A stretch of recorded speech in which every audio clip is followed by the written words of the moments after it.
चलो अब हम पढ़ते हैं निर्मला का दूसरा भाग। जब कोई हमारी आशा के विरुद्ध होती है तभी दुख होता है। मनसाराम को निर्मला से कभी इस बात की आशा न थी कि वे उसकी शिकायत करेंगे, इसीलिए उसे घोर वेदना हो रही थी। वह क्यों मेरी शिकायत करती? क्या चाहती हैं? यही ना कि मेरे पति की कमाई खाता हूँ, इसके पढ़ाने लिखाने में रुपए खर्च होते हैं, कपड़ा पहनता है। उनकी यही इच्छा होगी कि वह घर में न रहे। मेरे न रहने से उनके रुपए बच जाएंगे। वह मुझसे बहुत प्रसन्नचित रहती हैं। कभी मैंने उनके मुँह से कटु शब्द नहीं सुने। क्या यह सब कौशल है? हो सकता है चिड़िया को जाल में फंसाने के पहले शिकारी दाने फेंकता है, बिखेरता। मैं नहीं जानता दाने के नीचे जाल है या मात्र स्नेह केवल मेरे निर्वासन की भूमिका है। अच्छा, मेरा यहाँ रहना क्यों बुरा लगता है? जो उनका पति है, क्या वह मेरा पिता नहीं?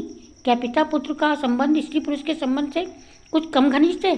अगर मुझे उनके संपूर्ण आधिपत्य से ईर्ष्या नहीं होती, वह जो चाहे करे, मैं मुँह नहीं खोल सकता, तो वह मुझे एक अंगुल भर भूमि भी देना नहीं चाहती। आप पक्के मकान में रहकर क्यों मुझे वृक्ष की छाया में बैठा नहीं देख सकती? हाँ, वह समझती होंगी कि वह बड़ा होकर मेरी पति की संपत्ति का स्वामी हो जाएगा, इसलिए अभी से निकाल देना अच्छा है। उनके कैसे विश्वास दिलाऊं कि मेरी ओर से आशंका न करें? उन्हें क्यों कर बिठा बताऊं कि मनसाराम विष खाकर प्राण दे सकता है, इससे पहले कि उसकी अहित करे, उसे चाहे कितनी ही कठिनाइयाँ सहनी पड़े। वह इनके हृदय का शूल न बनेगा। यूँ तो पिताजी ने मुझे जन्म दिया है और अब भी मुझ पर उनका स्नेह कम नहीं, लेकिन क्या मैं इतना नहीं समझता कि जिस दिन पिताजी ने से उनका विवाह किया उसी दिन हमें अपने हृदय से बाहर निकाल दिया। अब हम अनाथों की भांति यहाँ पड़े रह सकते हैं। इस घर पर हमारा कोई अधिकार नहीं। कदाचित पूर्व संस्कारों के कारण यहाँ अन्य अनाथों से हमारी दशा कुछ अच्छी है, पर अनाथ ही हैं। हम उसी दिन अनाथ हो गए जिस दिन अम्मा की परलोक सिधारी। जो कुछ कसर रह गई थी वह इस विवाह ने पूरी कर दी। मैं तो खुद पहले इनसे विशेष संबंध न रखता था।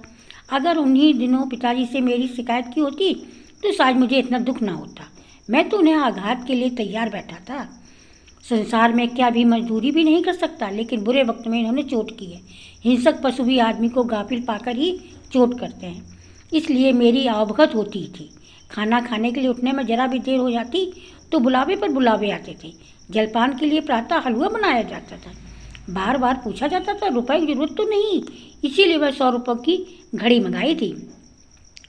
मगर क्या इन्हें क्या शिकायत करने की सोची जो मुझे आवारा कहा? आखिर उन्होंने मेरी क्या आवारगी देखी? यह नहीं कह सकती कि इसका मन पढ़ने लिखने में नहीं लगता।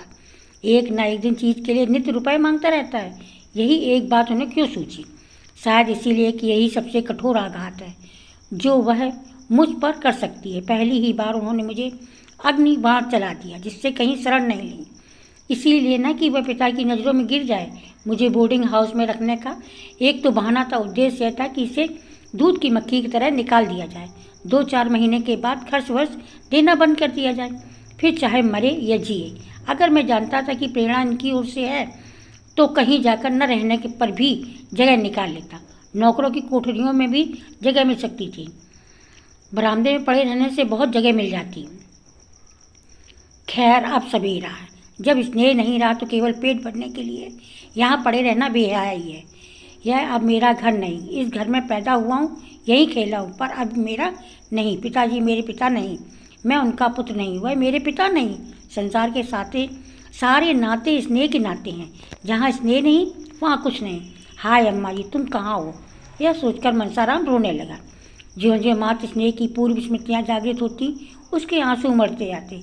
वह कई बार अम्मा अम्मा पुकार उठा, मानो वह खड़ी सुन रही हो। मातृ स्नेहहीनता के दुख का आज उसे पहली बार अनुभव हुआ। वह आत्माभिमानी साहसी थी, पर अब तक सुख की गोद में लालन पालन होने के कारण वह इस समय अपने आप को निराधार समझ रहा था।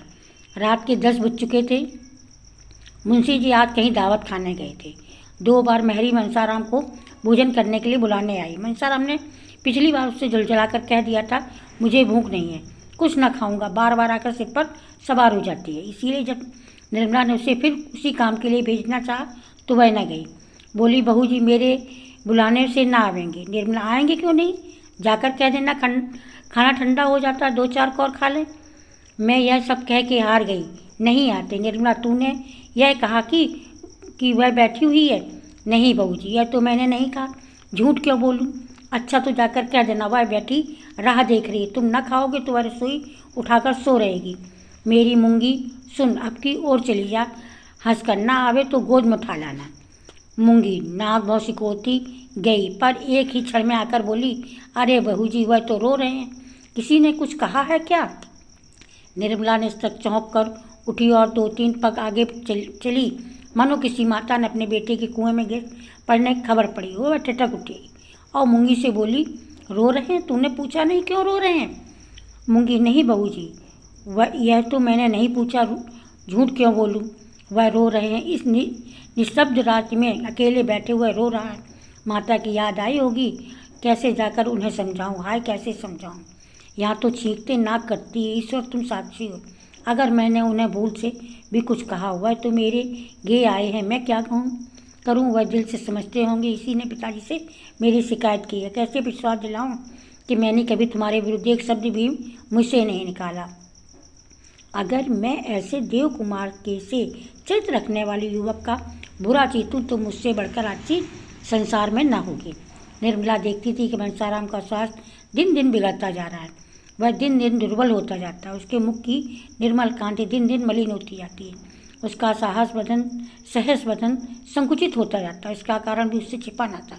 वह इस विषय में अपने स्वामी से कुछ नहीं कह सकती थी।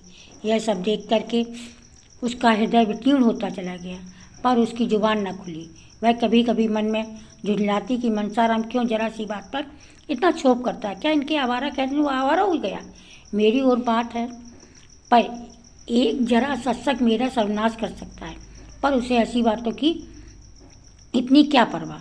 उसके जी में प्रबल इच्छा होगी चलकर उन्हें चुप कराऊं, लाकर खाना खिलाऊं, बेचारे रात भर भूखे पड़े रहे। हाय, मैं इस उपद्रव की जड़ हूँ। मेरे आने के पहले ही घर में शांति का राज था, पिता बालकों पर जान देता था, बालक पिता को प्यार करते थे, मेरे आते ही साहिब चलेंगे, इसका अंत क्या होगा? भगवान ही जाने, भगवान मुझे मौत नहीं देते, बेचारे अकेले भूखों पड़ा है। उस वक्त भी मुँह जूठा करके उठ गया, उसका आहार ही क्या, कितना वह खाता है? उतना तो 10 साल के 2 साल के बच्चे खा जाते हैं।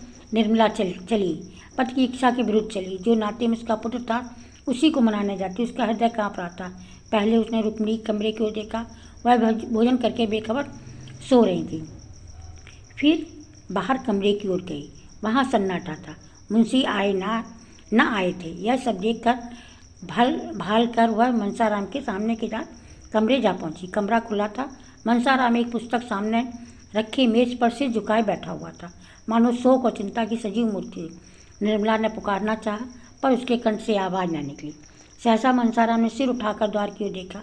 निर्मला को देखकर अंधेरे में पहचान न सका, चौंक कर बोला, कौन?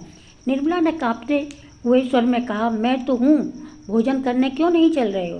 कितनी रात हो गई है? मनसाराम ने मुँह फेर कर कहा, मुझे भूख नहीं है। निर्मला, यह तो मैं 3 बार मूंगी से सुन चुकी हूँ, चौथी बार मेरे मुँह से सुन लीजिए। निर्मला, शाम को भी तो कुछ नहीं खाया, भूख क्यों नहीं लगी? मनसाराम ने व्यंग की हंसी कर कहा, बहुत भूख लगेगी तो आएगा कहाँ से?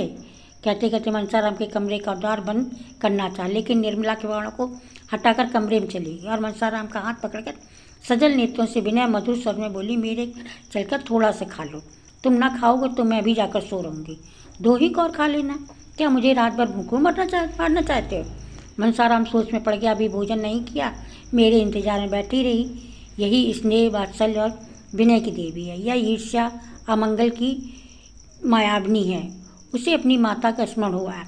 जब वह रूठ जाता था तो वो भी इस तरह मनाने आती थी, और जब तक वह न जाता था वहाँ से न उठती थी। वह इस विनय को अस्वीकार न कर सका।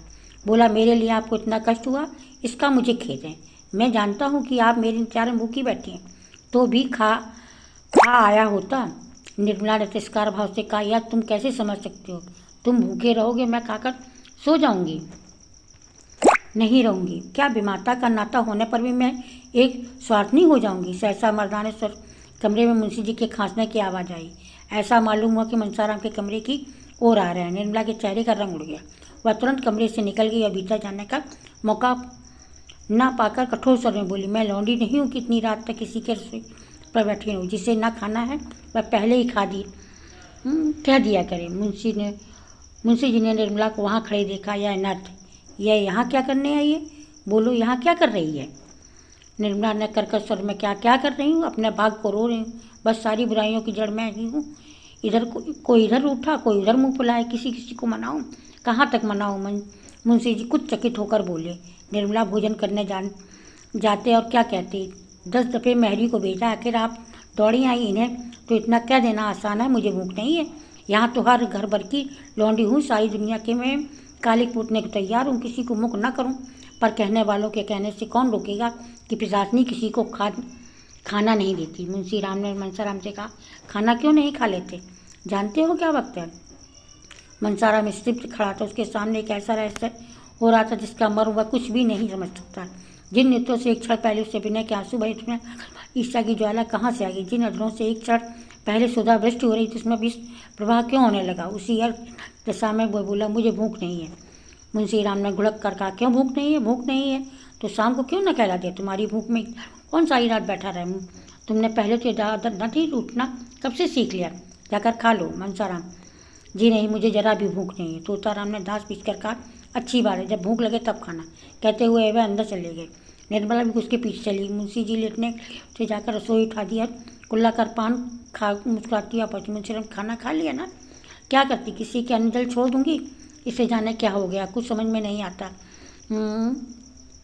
दिन दिन भर घूमता रहता है, घुलता जाता है, दिन भर उसी कमरे में पड़ा रहता है। निर्मला कुछ न बोली।